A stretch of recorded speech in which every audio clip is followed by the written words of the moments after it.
Breaker, trucker buddies. It's your old road pal G minus Mark here. Actually, no, it is G minus Mark. So today I want to talk, probably a quick video today. I also want to make an amendment to yesterday's video where I talked about Marianos. And I said one of them was alive, and it turns out they are both alive and well. So my apologies for that. And I also said it was two brothers who ran the operation. It was one main person. The other brother just was his brother and helped out, ran things, did the mail. So I'm a little more informed, but I'm working on hopefully a better story. But today we're going to talk about something very near and dear to my heart. It's one of my own album projects. I might feature a few more, but this is my favorite of all of them. And it is 18 Wheelers, Twisted Tales from the Truck Stops. This is a series of albums I do called Twisted Tales from the Vinyl Wastelands. I'm very, very proud of these, but especially this one. And what I want to talk about is a little bit about my truck.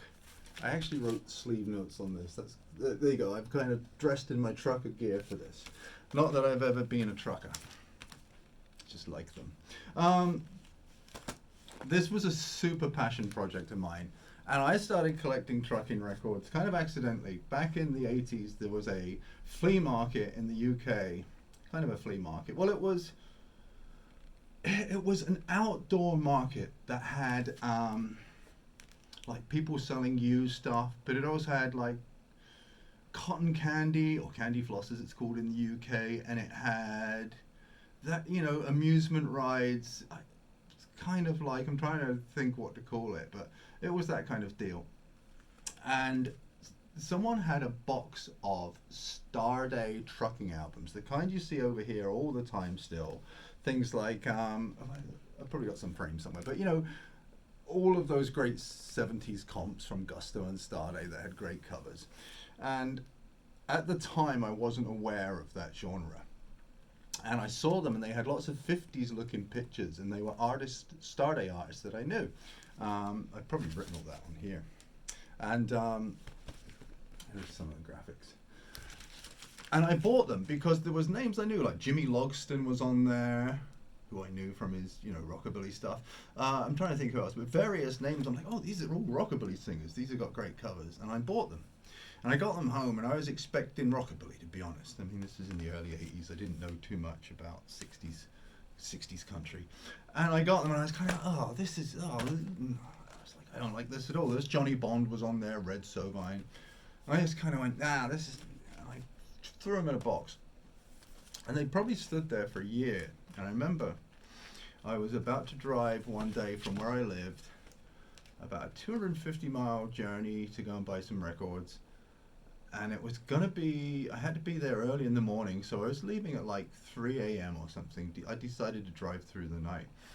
And I'm like, I want to listen to something different, some kind of night listening. And I had a 79 Chevy Camaro back then, with a really good sound system.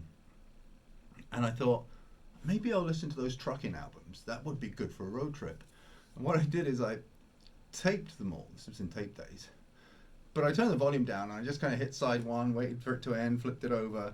So I kind of listened to them blind. I thought, I'm going to listen to these on the road trip. And in a car, listening to them for the first time, it took me to a completely different world. It was like a movie. It was like people, I loved movies like Every Which Way You Can. I'm sorry I did, but... And all those goofy Smokey and the Bandit movies. Those were my favorite things. And I found that I was kind of taken into that world listening to them. And after that, I started collecting them, and then I started collecting the 45s, and I got several hundred now, and I'm kind of obsessed with that genre, which is why I wanted to do this. Now, please, if you would study this cover, we're going to talk about this artist. This was done by Olaf. You can find him on, I'll put a link to him on the description. One of my closest friends, an absolute awesome guy, and an incredible artist. He's done countless projects for many people. But why I'm so proud of this is when we come up with the concept, I said, hey, what I'd like is I'd like the Teddy Bear album, which is the famous Red Sovine album because he had the huge hit with Teddy Bear. which is a spoken narration about a boy who's in a wheelchair. His father had passed away.